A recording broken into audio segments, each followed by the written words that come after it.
Kom, lad os tage en tur i skoven.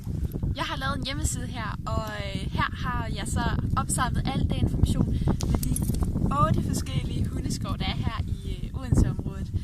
Jeg kommer selv her et lille stykke uden for Odense, og jeg har min dejlige hund Asti her, og mine andre dejlige dyr her på min dejlige minigård.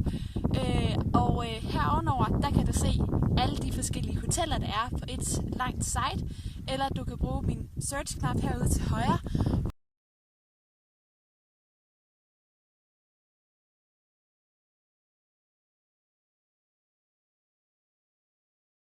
På den måde kan du få et meget bedre overblik. Velkommen til mit site. Kom, Asti.